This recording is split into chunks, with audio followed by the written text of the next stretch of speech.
નમસ્કાર, BBN news ચેનલમાં આપનું સ્વાગત છે। હું છું કવિતા પંચાલ ને હવે જોઈએ આજના સમાચાર।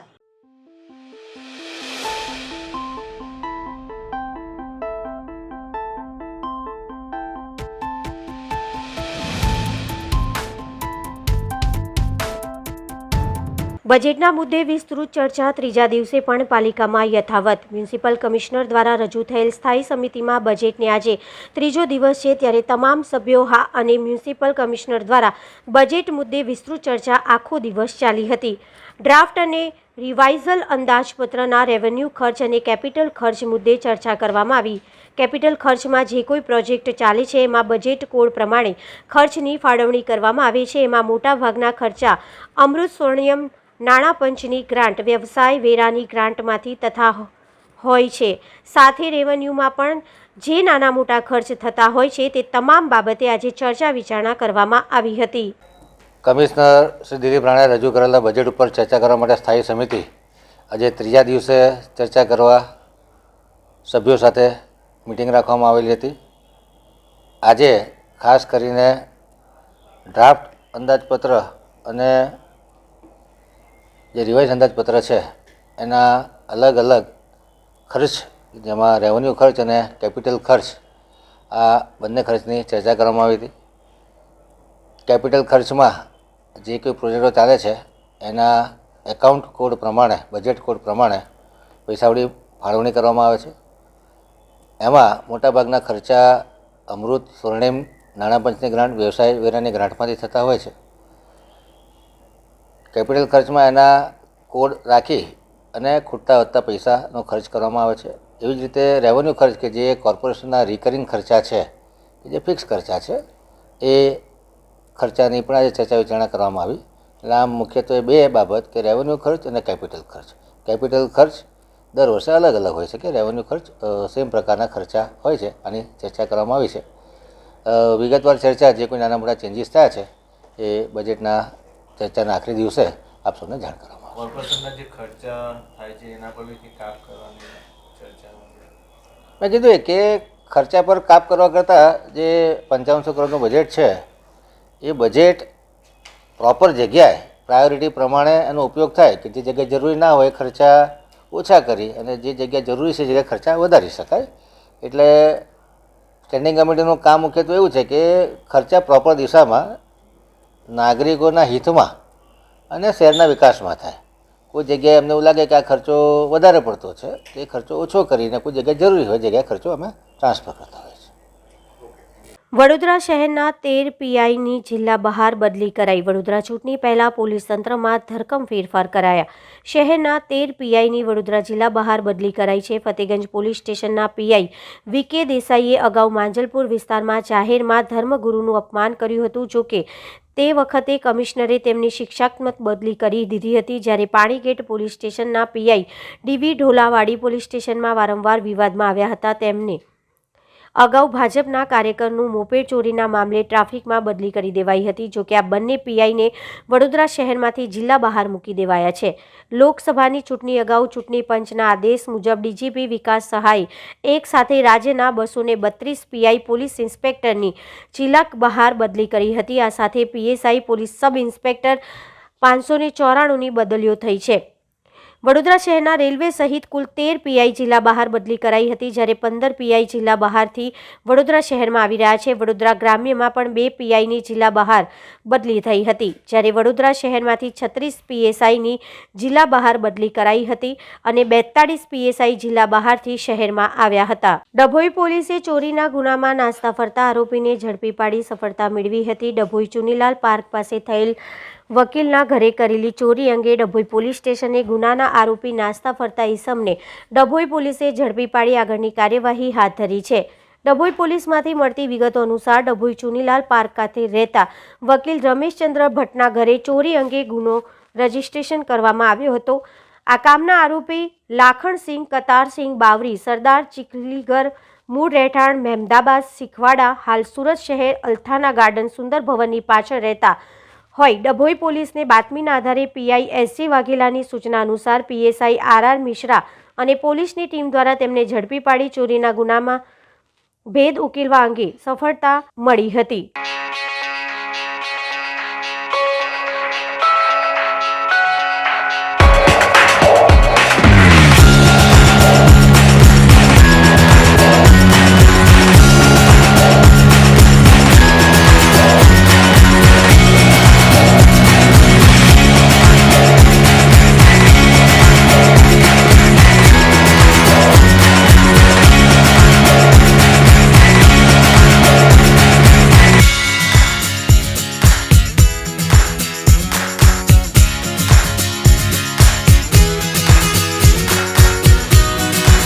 ડભોઈ ટીબી ક્રોસિંગ નજીક સર્જાયો અકસ્માત. અજાણ્યા વાહનની ટક્કરે યુવાનનું મોત. અકસ્માતમાં બાઇક ચાલક યુવકનું ઘટના સ્થળે જ મોત નીપજ્યું. માથાના ભાગે ગંભીર ઇજાઓ પહોંચી હતી. ડભોઈ વેરાઈ માતા વસાહતનો રહેવાસી યુવાન પ્રસંગ પતાવી ઘરે પરત જતા બનાવ બન્યો હતો.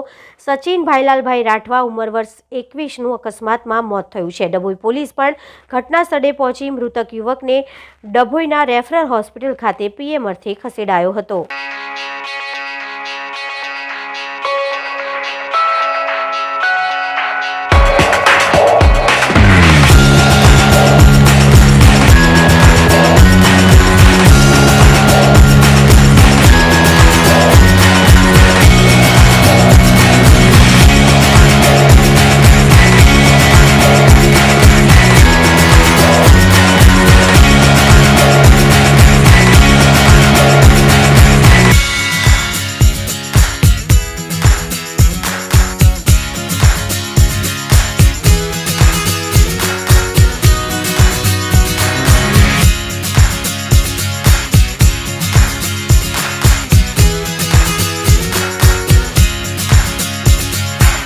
ધોરાજીમાં શનિવારના દિવસે સવારે 9થી કેઓ શાહ કોલેજમાં કૃષ્ણ દવે કવિ સંમેલનનું આયોજન કરવામાં આવ્યું છે. સહર્ષ જણાવવાનું કે આપણી માતૃભાષાના લબ્ધ પ્રતિષ્ઠ કવિ કૃષ્ણ દવે તારીખ 3 મે 2024ના રોજ આપણા શહેર ધોરાજી ખાતે પધારી રહ્યા છે.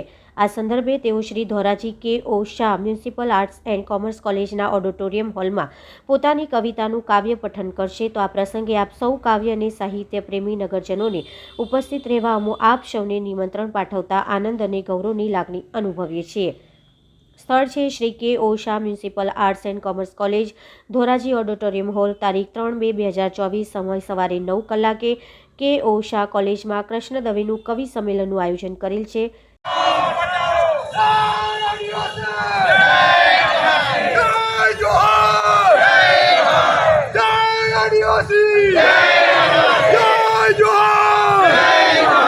મક્તમપુરમાં આદિવાસી સમાજના સ્મશાનમાં ગેરકાયદેસર રસ્તો બંધ કરવા બાબતે કલેક્ટરને આવેદનપત્ર પાઠવવામાં આવ્યું. મક્તમપુર ગામે ભૂકંપ આવાસ પાસે પર ગામના સર્વે નંબર 11માં આદિવાસી સમાજનું સ્મશાન આવેલું છે, જ્યાં તેઓ વર્ષોથી પોતાના પરિવારના સભ્યોનું મૃત્યુ બાદ દફન વિધિ અંતિમ વિધિ કરે છે. સ્મશાનની બાજુમાં આવેલા સર્વે નંબરમાં બિલ્ડર દ્વારા જમીન લેવલિંગનું કામ જેસીબી દ્વારા ચાલી રહ્યું છે, જ્યાં માનવ વસાહતનું નિર્માણ થવાનું પ્રાથમિક ધોરણે જાણવા મળેલ છે. તેમાં અવર જવર માટે બીજો કોઈ રસ્તો હાલ ઉપલબ્ધ નથી. આથી બિલ્ડર દ્વારા આદિવાસી સ્મશાનની અંદરથી વૈકલ્પિક રસ્તો મેળવવાની કાર્યવાહી હાથ ધરેલ છે.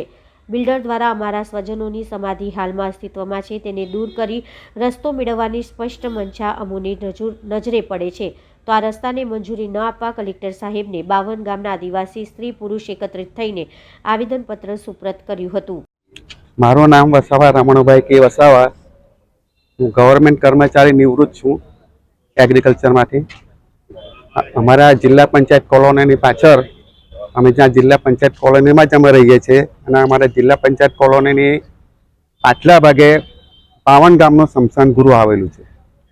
હવે તે સ્મશાન ગૃહની બાજુમાંથી આજે હમણાં કંઈ જમીન કંઈ વેચાણ થઈ ગઈ છે, તો હાથે હાથે અમારા જે સ્મશાનની જમીન છે તે પણ ખોદી નાખવામાં આવી છે.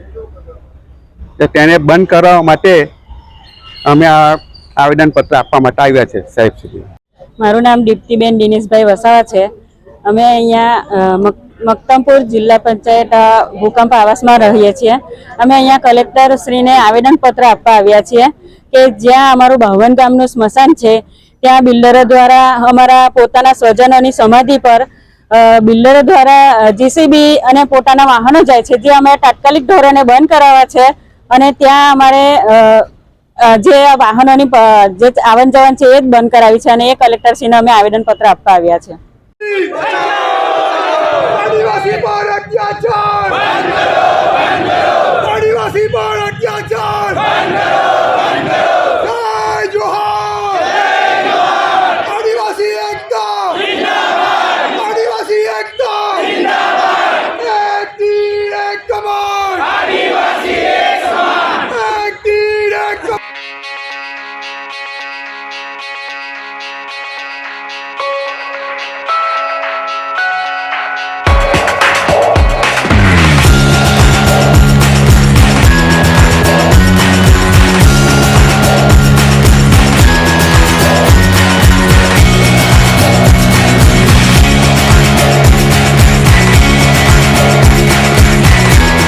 સુરતથી સાળંગપુર જવા નીકળેલી સાયકલ યાત્રીઓનું ભરૂચમાં સાયકલિસ્ટ દ્વારા ભવ્ય સ્વાગત કરવામાં આવ્યું.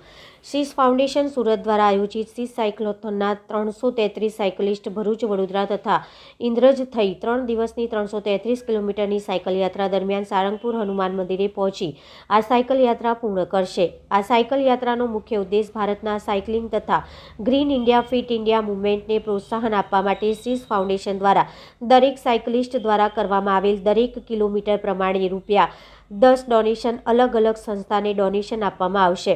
આ સાયકલ યાત્રા તેના મુખ્ય ઉદ્દેશ positive environment, fit India, hit India, વ્યસન મુક્ત ભારત તથા સાયકલિંગને પ્રોત્સાહનના ઉદ્દેશ સાથે નીકળેલા સાયકલિસ્ટ ભરૂચ સ્વામિનારાયણ મંદિર આવી પહોંચતા ભરૂચના સાયકલિસ્ટ શ્વેતા વ્યાસ દ્વારા તેમનું સ્વાગત કરવામાં આવ્યું હતું અને તેમની આ સાયકલ સફળતાપૂર્વક પૂર્ણ થાય તેવી શુભેચ્છા પાઠવી હતી.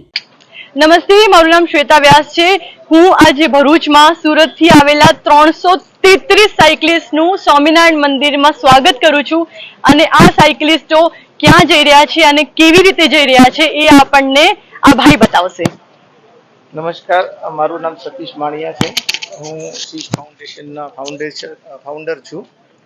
અમે આ શીશ સાયક્લોથોન 2024નું આયોજન કર્યું છે, જે એવરી યર કરવાનું પ્લાનિંગ અમારું છે.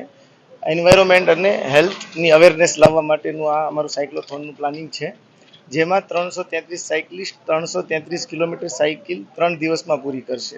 તો આજે સુરતથી નીકળ્યા પછી અત્યારે બાપ્સ મંદિરમાં 80 કિલોમીટર પૂર્ણ થાય છે. હજુ 40 કિલોમીટર બાકી છે આજના દિવસના. રોજ 110 કિલોમીટર એવરેજ અમે સાયકલ ચલાવશું. 333માંથી 23 ગર્લ્સ છે અને બાકીના બધા જેન્ટ્સ છે. રમેશભાઈ હવે આપણને બાકીની વસ્તુઓ કહેશે આ સાયકલ યાત્રાથી જોડાયેલી. આ સાયકલ યાત્રામાં અમે છે ને યુ પેડલ વી ડોનેટ નામનો એક કોન્સેપ્ટ એડ કરેલો છે, જેમાં સુરતથી 10 કિલોમીટર અમારી સાથે લોકો જોડાશે અને એની માટે 1 કિલોમીટરના અમે ₹10 ડોનેટ કરશું. એ રીતના સુરતનો પ્રોગ્રામ છે, જે અમે ડોનેશન કરવાના છે માનવ મંદિરમાં, ત્યાં અમે ઓલરેડી પૂર્ણ કરીને આવ્યા છીએ. હવે અમે કાલ સવારે વડોદરાથી સેમ કોન્સેપ્ટ છે અને એ કોન્સેપ્ટનું ડોનેશન અમે સેવા તીર્થમાં કરવાના છીએ. અને આ સાથે સાથે અમે આ આખી ઇવેન્ટનો આઈ થિંક વર્લ્ડ રેકોર્ડ તરીકે કવર થઈ રહી છે અને અમે વર્લ્ડ રેકોર્ડ કરશું. દેશમાં ડિજિટલ પેમેન્ટ થકી નાણાં વ્યવહારને વેગ મળી રહ્યો છે અને ખુદ પ્રધાનમંત્રી નરેન્દ્ર મોદી ડિજિટલ પેમેન્ટ કરી રહ્યા છે. તેવામાં કમાટીબાગ પ્રાણી સંગ્રહાલય ખાતે ડિજિટલ પેમેન્ટને બાજુએ મૂકી ઓનલી કેશના બોર્ડ લાગતા સહેલાણીઓ પરેશાન થઈ ગયા છે. 26 જાન્યુઆરીએ ભારત આવેલા ફ્રાન્સના રાષ્ટ્રપ્રમુખ એમ્યુન્યુઅલ મેક્રોન પણ QR કોડ થકી ભારતમાં થતા ડિજિટલ પેમેન્ટની અભિભૂત થયા હતા. જોકે કમાટીબાગ પ્રાણી સંગ્રહાલયમાં QR કોડ થકી ડિજિટલ પેમેન્ટ સ્વીકારાતું નથી. ટિકિટ બારી પર ઓનલી કેશના બોર્ડ લગાવેલા છે. લોકો જો રોકડ વિના આવે તો નાણાં લેવા બાગની બહાર ATMમાં જવું પડે છે. સહેલાણીઓએ QR કોડ થકી ડિજિટલ પેમેન્ટ સ્વીકારવામાં આવે તેવી માંગણી કરી છે. એક્રેલિક ઓન કેનવાસ સહિતના 70થી વધુ ચિત્રોના પ્રદર્શનનો પ્રારંભ 4 તારીખ સુધી MS યુનિવર્સિટીના ફાઇન આર્ટ્સ ફેકલ્ટીના હોલમાં એક્ઝિબિશન નિહાળી શકાશે. અમદાવાદના કલાકારોએ બનાવેલા પેઇન્ટિંગ્સ પ્રદર્શનનું 1 ફેબ્રુઆરીના રોજ MS યુનિવર્સિટી ફાઇન આર્ટ્સ ફેકલ્ટીના એક્ઝિબિશન હોલ ખાતે મેયરના હસ્તે ઉદ્ઘાટન થયું, જેમાં acrylic on canvas, water colour અને કોફી સહિતના માધ્યમમાંથી બનાવવામાં આવેલા 70થી વધુ ચિત્રો 4 ફેબ્રુઆરી સુધી કલાપ્રેમીઓ નિહાળી શકશે. પ્રદર્શનીનું શીર્ષક પેલેટ હાર્મની રાખવામાં આવ્યું છે. આ પ્રદર્શનમાં અમદાવાદના ફાલ્ગુની દલાલ, માનસી શાહ, મિતાલી પંચાલ, મેઘના પંડ્યા, મિલન પંચાલ, નમ્રતા જૈન, પન્ના પટેલ અને વિનય પંડ્યાએ વિવિધ માધ્યમમાં બનાવેલા પેઇન્ટિંગ્સ અને આર્ટ વર્ક પ્રદર્શનાર્થે મૂક્યા છે, જેમાં કલા રસિકોને નેચર, ફ્લાવર્સ, પક્ષીઓ, realistic Pichhwai paintings, abstract portrait, still life સહિતની વિવિધ શૈલીમાં બનાવેલા પેઇન્ટિંગ્સ નિહાળવાનો મોકો મળશે. પ્રદર્શનનું ઉદ્ઘાટન શહેરના મેયર પિંકીબેન સોની દ્વારા કરવામાં આવ્યું હતું. આજે વડોદરાના ફાઇન આર્ટ્સ ખાતે અમદાવાદની 6 બહેનો અને 2 ભાઈઓનું ગ્રુપ છે, જેમને પ્લેનેટ હાર્મની આ ગ્રુપનું નામ આપ્યું છે. આજે એમનું આ નામ સાથે ફર્સ્ટ કલા અને સંસ્કૃતિની નગરી એવા વડોદરામાં આજે આ કલાકારો દ્વારા આજે એક્ઝિબિશનનું અહીંયા ઇનોગ્રેશન કરવામાં આવ્યું. તો ખૂબ સુંદર આર્ટ વર્ક કર્યું છે. મન જ્યાં સ્થિર થાય છે ને ત્યાં મંદિર હોય છે અને જ્યારે કંઈક સર્જન કરવું હોય છે તો સર્જન માટે આત્માથી પરમાત્માનું જોડાણ થાય. મનુષ્ય જ્યારે એની સાથે પોતે એકાત્મ થાય ત્યારે સુંદર સર્જન આકાર પામતું હોય છે. ત્યારે હું આ 6 બહેનો અને બંને ભાઈઓને ખૂબ ખૂબ અભિનંદન આપીશ, કારણ કે સર્જનથી વિસર્જનની વચ્ચેના સર્જનની ક્ષમતા ઈશ્વરે એમને આપી છે અને એ એમની ક્ષમતાનો ઉપયોગ કરીને એમના દ્વારા ખૂબ સુંદર અલગ અલગ પેઇન્ટિંગ્સ બનાવવામાં આવ્યા છે અને કલા અને સંસ્કૃતિની નગરી તરીકેની જેની ઓળખ છે એવા વડોદરાના આંગણે આજ રોજ આ કલાકાર શ્રીઓ દ્વારા આપણે ત્યાં આ એક્ઝિબિશન કરવામાં આવ્યું છે. આ બદલ હું એમને ખૂબ ખૂબ અભિનંદન પાઠવું છું. આજે અહીંયા આપણા ફાઇન આર્ટ્સના જો ગેલેરી છે ત્યાં પેઇન્ટિંગ એક્ઝિબિશન છે, જેમાં શ્રીમતી પન્નાબેન પટેલજીને અને એને પૂરી ટીમ જો અમદાવાદના આપણા પેઇન્ટર્સને ખૂબ એક ઉમદા જો ક્લાસ જેના બોલીએ છીએ એના ગ્રુપ છે, ગ્રુપ તરફથી અલગ અલગ થીમ્સ ઉપર જો હે અલગ અલગ કલરને બી થીમ્સ ઉપર જો હે અહીંયા પેઇન્ટિંગ્સના પ્રદર્શન કરવામાં આવેલા છે. તો આપણે જો બड़ौदा તો આપણા એક સંસ્કારી નગરી અને આર્ટિસ્ટિક નગરી છે, એમાં અમદાવાદના એટલા સારા જો આર્ટિસ્ટો આવીને અહીંયા જ્યારે એક્ઝિબિશન માટે બધા એના જો કૃતિઓ રજૂ કરી છે તો અમે લોકો બી બહુ સૌભાગ્ય છીએ કે બધા લોકો એના વિટનેસ કરીએ છીએ, જોઈએ છીએ જો અને ફરીથી જો હું તમામ એવા પેન્ટર્સના તમામ બહેનોને જો ખૂબ ખૂબ જો શુભેચ્છા આપું છું કે અમારે બરોડામાં આ રીતે જો આવીને જો 4 ચાંદ અહીંયા લગાય. બધાને ખૂબ ખૂબ અભિનંદન. અમદાવાદથી અમે લોકો 6-7 ફ્રેન્ડ્સ છીએ જે અમે વર્ષોથી ડ્રોઈંગ કરીએ છીએ સાથે બેસીને. અમારા એક સર પણ છે જેમની ગાઈડન્સ પણ અમને મળે છે, બાબુભાઈ કરીને એક સર છે. અને આ બધા મારા બધાના પેઇન્ટિંગ્સમાં ઓઇલ પેઇન્ટ છે, વોટર કલર છે અને હું સ્કેચીસ પણ કરું છું. એટલે મને કંઈ ફોટો કોઈ આપે, કોઈ તમારો કેવી રીતે, તો હું તમારો સ્કેચ પણ બનાવું છું.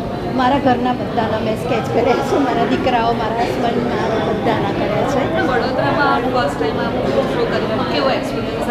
બહુ જ સરસ. હવે આજે તો ફર્સ્ટ ડે છે, પણ મને એવું લાગે છે કે સારો, કારણ કે વડોદરા તો આના માટે આર્ટ માટે તો ફેમસ છે અને આ જગ્યા પણ એને માટે છે. એટલે અમને એવું લાગે છે કે સારો રિસ્પોન્સ મળશે. પણ એટલીસ્ટ ભલે અમારે કોઈ પણ અમને આની કદર કરનારા મળે. બસ જેમ કે મેયર સાહેબ આવ્યા, એમણે કીધું કે મેં પોતે પણ બધી એક્ઝામ આપેલી છે ડ્રોઈંગની, એટલે એમને પોતાને પણ આનું ઘણું જ્ઞાન છે. બસ અમને હવા મળી જાય ને એનાથી વધારે અમારે કંઈ ના જાય.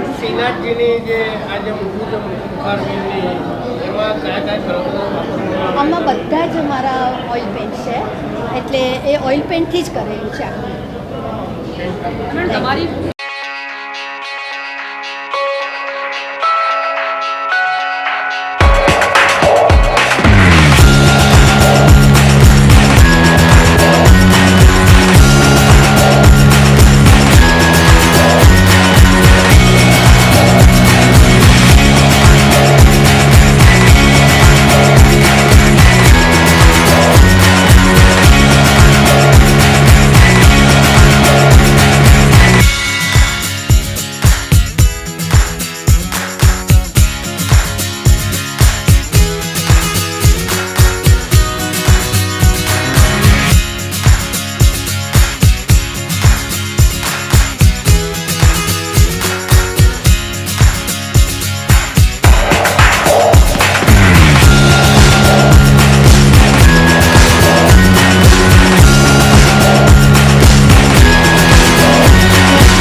વિશ્વામિત્રી બચાવ સમિતિ દ્વારા બનેલા 18 જાન્યુઆરીના રોજ વડોદરા શહેરને એક હચમચાવી નાખે તેવી ઘટના બની, જેને લઈને આજે જિલ્લા RSCને આવેદનપત્ર આપી રજૂઆત કરવામાં આવી હતી. હણી તળાવની બનેલી ઘટનાને લઈને ગુજરાતના મુખ્યમંત્રી અને ગુજરાત રાજ્યના ગૃહમંત્રી હર્ષ સંઘવી વડોદરા ખાતે દોડી આવ્યા હતા. ત્યારે વડોદરા કલેક્ટરે તપાસ રિપોર્ટ સુપરત કરવા માટે વધુ 5 દિવસ માંગ્યા. બની શકે કે જિલ્લા સ્તરે કલેક્ટર વ્યસ્ત હોય, પણ રાજ્યના ગૃહમંત્રી જ્યારે સ્પષ્ટ શબ્દોમાં આદેશ આપતા હોય ત્યારે તેની ગંભીરતા કેટલી એ કલેક્ટરને કદાચ સમજવાની જરૂરિયાત વર્તાતી નથી.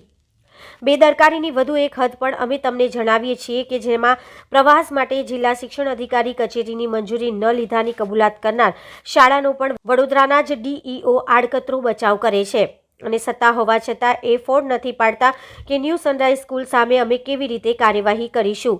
તમામ સ્તરેથી તમામ તબક્કે નાના નાના ઢાકપીછોડા સરવાળે એટલા મોટા થઈ ગયા કે જેમાં 12 બાળકો અને 2 શિક્ષિકાઓ સાથે 14 ઝીંગીઓ ડૂબી ગઈ। ગુનાહિત બેદરકારીના કારણે જે થવાનું હતું તે હવે સુધારી નહીં શકાય। હવે અતિશય ગંભીર પ્રશ્ન એ જ છે જેને લઈને વિશ્વામિત્રી સમિતિ દ્વારા જિલ્લા કલેક્ટર કચેરી ખાતે આવીને RSC દ્વારા આવેદનપત્ર આપીને રજૂઆત કરવામાં આવી હતી। મુખ્યમંત્રી સાહેબ વડોદરા આવ્યા અને મેજિસ્ટ્રિયલ તપાસ કલેક્ટર સાહેબને આપેલી છે, જે કદાચ હજી 2 દિવસ બાકી છે, 10 દિવસ થઈ ગયા, 5 દિવસ એક્સટેન્ડ એના બાબતે કેટલીક રજૂઆત કરવા આવ્યા છે। આ તપાસમાં અમે પણ કંઈક ઇનપુટ આપવા માંગીએ છીએ। આધાર તરીકે જે દુર્ઘટના બની છે ખૂબ દુઃખદ બની અને આનું કેટલી દુઃખદ ઘટના છે એ જો વિચારવું હોય તો એક બાળકના પિતા તરીકે તમે બનીને ઉભા રહો અને ફોન આવે અને જે દોડતા દોડતા આવો ત્યાં કોઈ જવાબ ના આપે, પ્રાઇવેટ હોસ્પિટલમાં લઈ આવે, પ્રાઇવેટ હોસ્પિટલમાં જાઓ ત્યાં આગળ ના મળે, પાછા આવો સરકારીમાં જાઓ, આ દોડાદોડી થાય ને 12 વાગે એને બાળકની લાશ આપવામાં આવે ત્યારે શું એને દુઃખ થાય એ આ પરિસ્થિતિમાં મુકાઈએ તો જ કદાચ આપણને ખ્યાલ આવે। હવે પ્રસંગ પતી ગયો, લોકો ભૂલી ગયા એવી વાત થઈ ગઈ, પણ આ પ્રસંગમાં જવાબદાર ને ફરી આવો પ્રસંગ બને જ નહીં એના માટેની તકેદારી ગયા તો પાછા આવવાના નથી સાહેબ, પણ આની ફરી આવી બનાવટ ના બને એના માટે તો સૌથી પહેલા તો સાહેબ કહીશ કે ડિઝાસ્ટર મેનેજમેન્ટ એક્ટ 15 જેટલા હોર્ડિંગ જોયા જેની આવક મહિને 2 લાખ રૂપિયા થઈ શકે, પાલિકા ટેન્ડરથી આપે છે તેટલી થાય છે। આ ઉપરાંત 4 જેટલી દુકાનો બનાવેલી છે, રોડ ટચ દુકાનો બનાવી, કેમ કે આ તો પ્રાઇમ લોકેશન છે। એ દુકાન મોટી મોટી દુકાનો આપણા રૂમ જેટલી મોટી દુકાનો એ 75,000 ભાડું આપે તો 3 લાખ એ મળે, તો મહિને 5 CPR આપો તો 25 છે। તો આમાં જો આપણે ડિઝાસ્ટર મેનેજમેન્ટ હોસ્પિટલની ટીમ ઉતારી દીધી 25 ડોક્ટરોની અને સ્થળ પર જ પ્રાઇમરી ટ્રીટમેન્ટ આપી હતી, નો ડાઉટ પછી વેન્ટિલેટર પર લઈ જવા પડે તો પછી જુદી વસ્તુ છે, પણ ત્યાં જેટલા બચી શકે એટલા તો બચી જ શકે। તો એ 20 મિનિટનો ગાળો હોય છે એ ઘણા બધા આમાંથી બચી ગયા। કદાચ મોટા બોથ આર પાર્ટનર, પ્રથમ પક્ષકાર છે કોર્પોરેશન, વડોદરા મ્યુનિસિપલ કોર્પોરેશન, અને બીજા પક્ષકાર છે કોટિયા, તો બંને પક્ષકાર એટલા જ જવાબદાર બને છે। હવે સાહેબ આ ટેન્ડરમાં આ કોન્ટ્રાક્ટ આપવામાં એવી તો 100 ઉતાવળ થઈ કે એવા તો કેવા દબાણ આવ્યા કે માત્ર 25,000 રૂપિયા મહિને લેવા માટે આખું તળાવ પણ આપ્યું અને 3 બીજા સર્વે નંબર પણ આપ્યા। સાહેબ હું સ્પોટ પર ગયો તો એવું દેખાય છે કે હું તળાવમાં પ્રવેશું જ નહીં, એના બોર્ડર પરથી જ હું મહિને 5 લાખ કમાઈ શકું। એ ફાઇનલ પ્લોટ પાર્કિંગ બતાવ્યું, આ 105 છે એ સ્મશાન માટેનો છે અને આ બીજો ગામતળનો જમીન છે। હવે સ્મશાનનો પ્લોટ સાહેબ જ્યાં આગળ વર્ષોથી લોકોના પિતૃઓને અગ્નિદાહ આપેલો હોય તો પીપીના નિયમ મુજબ સ્મશાનનો પ્લોટ કોઈને આપી શકાતો નથી કે મંદિરનો નથી આપી શકાતો। આ કોર્પોરેશને શું જોઈને આગળ એ કંઈ સમજ નથી પડતું કે સ્મશાનનો પ્લોટ પણ આપી દીધો અને સ્મશાનના પ્લોટ ઉપર બેન્ક્વેટ હોલ બને, નાચગાન થાય, તો જે આત્માઓને વડોદરામાં 18 જાન્યુઆરીના રોજ મોટનાથ તળાવ ખાતે એક દુર્ઘટના થઈ અને નાવડીમાં બાળકો નૌકા વિહાર કરી રહ્યા હતા, નાવડી ડૂબી ગઈને 14 જેટલાના મૃત્યુ થયા। મુખ્યમંત્રીશ્રી દોડી આવ્યા વડોદરા અને મુખ્યમંત્રીશ્રીએ કલેક્ટરને મેજિસ્ટ્રિયલ તપાસ 10 દિવસમાં કરવાની સૂચના આપી, જે તપાસને બીજા 5 દિવસ પણ ઉમેરવામાં આવ્યા। ત્યારે આ તપાસના ભાગ બનવા માટે અમે કેટલીક રજૂઆતો લઈને આવેલા હતા ને કેટલાક ગુનેગારો કે ભ્રષ્ટાચારી ભાગીદાર કરનારને પણ તપાસ થવી જોઈએ ને એમની પર પણ કાર્યવાહી થવી જોઈએ, કેમ કે આ બાળકો મરી ગયા, એના પિતાની જગ્યાએ તમે ઊભા રહીને કલ્પના કરીને જુઓ તો આની ગંભીરતા કેટલી છે ખ્યાલ આવશે। આ બાબતમાં અમે તપાસ કરતાં આ મોટનાથ તળાવને વડોદરા મ્યુનિસિપલ કોર્પોરેશને ભાડે નથી આપ્યું, પણ પબ્લિક પ્રાઇવેટ પાર્ટનરશિપ એટલે કે પાર્ટનરશિપ કરેલી છે કોટિયા પ્રોજેક્ટ સાથે, જનભાગીદારી કરેલી છે। કરારમાં પ્રથમ પક્ષકાર તરીકે વડોદરા મ્યુનિસિપલ કોર્પોરેશન લખેલું છે અને એમાં સહીઓ કરેલી છે, બીજા પક્ષકાર તરીકે કોટિયા છે। તો પ્રથમ પક્ષકાર તરીકે કોર્પોરેશન પૂરેપૂરું જવાબદાર છે. અને કોર્પોરેશનનું આ ટેન્ડર બન્યું ત્યારથી આજ સુધીમાં જોઈએ તો માત્ર 25,000 રૂપિયા મહિને આ તળાવની ભાગીદારી કરેલી છે. હવે સ્થળ પર જઈએ તો તળાવમાં ઘૂસ્યા વગર માત્ર બોર્ડર પર જ જે 15 જેટલા હોર્ડિંગ છે અને બોર્ડર પર 4 જેટલી વિશાળ દુકાનો છે, આનું જ મહિને 5 લાખ રૂપિયા ભાડું આવે એવું દેખાય છે. તળાવમાં અંદર જવાની પણ જરૂર નથી કે અંદર કોઈ કાર્યવાહી બી કરવા નથી. તો માત્ર 25,000માં આપ્યું હશે કેમ એ શંકાનો સવાલ છે. અને એમાં ચોક્કસ કહી શકાય કે આ ભ્રષ્ટાચારી ભાગીદારી છે. આ તમામ અધિકારીઓએ આ ભ્રષ્ટાચારી ભાગીદારી બની અને આ જોખમ ઊભું કરેલું છે. કેમ કે ટેન્ડરમાં બચાવ કામગીરી માટેની કોઈ જ શરતો કે કશું લખેલું નથી. અને માત્ર આ બધી જ જવાબદારી તમારી રહેશે એવું લખવાથી જો શાળા પણ લખી દે કે બાળક જાય છે તો પોતાના જીવના જોખમે જાય છે તો કોઈ આરોપી જ બને નહીં. જો એને જ ગણવામાં આવે તો મરદી જનાર પોતે જ આરોપી થઈ જાય, બાકી કોઈ આરોપી જ નથી થતા. તો એવું હોઈ ના શકે, લખવાથી ના હોઈ શકે. તો મ્યુનિસિપલ કોર્પોરેશનના તમામ જવાબદારો, શાળાના સંચાલકો, મુખ્ય ટ્રસ્ટી અને એના નફા નુકસાનમાં ભાગીદાર જે 750 થી 900 લીધા છે એના ભાગીદારો એટલા જ જવાબદાર છે અને એમની પર પણ કાર્યવાહી કરવામાં આવે. Central Gujarat chamber of tax consultancy દ્વારા નાણાપ્રધાન નિર્મલા સીતારમણ વચગાળાનું બજેટ રજૂ કરતા central Gujarat chamber of tax કન્સલ્ટન્સીના વિજય શાહે આપી પ્રતિક્રિયા.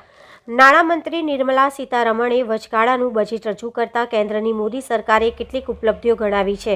આ દરમિયાન નાણામંત્રીએ ટેક્સ પેયર્સને કોઈ રાહત ન આપી ટેક્સ સ્લેબના કોઈ ફેરફાર કરાયો નથી. નાણામંત્રીએ કહ્યું કે ટેક્સ રેટ યથાવત રખાય છે. જો કે કેટલાક જૂના ટેક્સ મામલા પરત લઈશું. પરત લેવાથી 1 કરોડ ટેક્સ પેયર્સને ફાયદો થશે. ગત 5 વર્ષમાં ટેક્સ પેયર્સની સુવિધા વધારાઈ છે. જીએસટીના કારણે ઇન્ડસ્ટ્રી પર કમ્પ્લાયન્સનો ભાર ઘટ્યો છે. સરેરાશ જીએસટી કલેક્શન બેગનું થયું છે. નાણામંત્રીએ કહ્યું કે સરકાર સર્વાઇકલ કેન્સરને રોકવા માટે રસીકરણ પણ લાવી છે. કન્યાઓને સર્વાઇકલ કેન્સરની રસી વિનામૂલ્યે આપવામાં આવશે.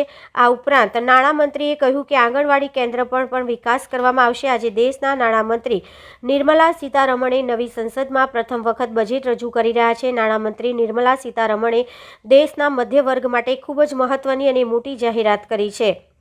નાણામંત્રીએ મધ્ય વર્ગ માટે નવી આવાસ યોજનાની જાહેરાત કરી છે. હવે આગામી સમયમાં મધ્ય વર્ગને પણ આવાસ મળે. ભાડાના મકાનો, ઝૂંપડપટ્ટી અને અનિયમિત મકાનોમાં રહેતા લોકોને નવું મકાન ખરીદવા અથવા બનાવવાની તક મળશે.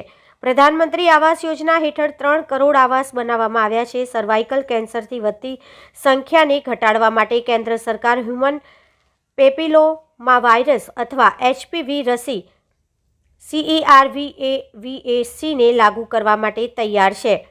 નિષ્ણાતોના મતે સર્વાઇકલ કેન્સર ભારતમાં બીજા નંબરનું સૌથી સામાન્ય કેન્સર છે. દર વર્ષ દેશમાં 1,20,000થી વધુ મહિલાઓ સર્વાઇકલ કેન્સરનો ભોગ બને છે. તેમાંથી વાર્ષિક અંદાજે 77,000 મહિલાઓ મૃત્યુ પામે છે. તેમને ધ્યાનમાં રાખીને સરકારે આ દિશામાં મહત્વપૂર્ણ પગલાં લીધા છે. કેન્દ્ર સરકારે સર્વાઇકલ કેન્સરની રસી HPV 9 થી 14 વર્ષની કિશોરીઓને ઉપલબ્ધ કરાવવાની યોજના બનાવી છે.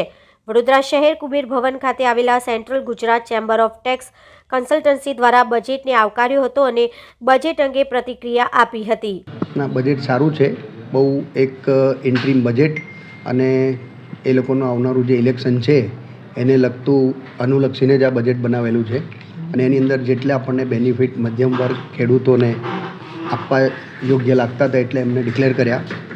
અને અમુક જે બધા નિર્ણયો છે મને લાગે ત્યાં સુધી આવનારા બજેટના રિઝલ્ટ ઇલેક્શનના રિઝલ્ટ પછી જ આપશે બીજા બધા. અને આ બજેટની અંદર સુધારા અને એ બધું જોતાં એવું લાગે છે કે ભાઈ કોઈ એટલો બધો બહુ ચેન્જીસ નથી અને ડિફરન્સ બી બહુ નથી. વિકાસશીલ દેશને વિકાસને લગતું જ બજેટ આપેલું છે. અને આપણા દેશનો વિકાસ કઈ દિશામાં વધારે થાય, ડિજિટલી એ લોકોનું અત્યારે વધારે એ ધ્યાન છે કે ભાઈ ડિજિટલી વિકાસ વધારે થાય તો વધારે સારું. IT સેક્ટરની અંદર યુવાનો માટે તક સારી છે અત્યારે વિકાસશીલ દેશની અંદર. પણ થોડુંક એ લોકોનું એજ્યુકેશન જે મોંઘું છે એમાં અમુક જે નાનો વર્ગ છે ને જેમાં બી બ્રિલિયન્ટ છોકરાઓ છે એના માટેની કોઈ સ્કીમ ડિક્લેર કરે તો વધારે સારું, જેથી એ લોકોને કોઈ સબસિડી સ્કોલરશીપ એવું મળી રહે તો વધારે સારું. તો આ હતા આજના સમાચાર. આવતીકાલે ફરી મળીશું આ ચેનલ પર આ સમય. ત્યાં સુધી સમગ્ર BBN ન્યૂઝ ચેનલની ટીમને રજા આપશો. નમસ્કાર.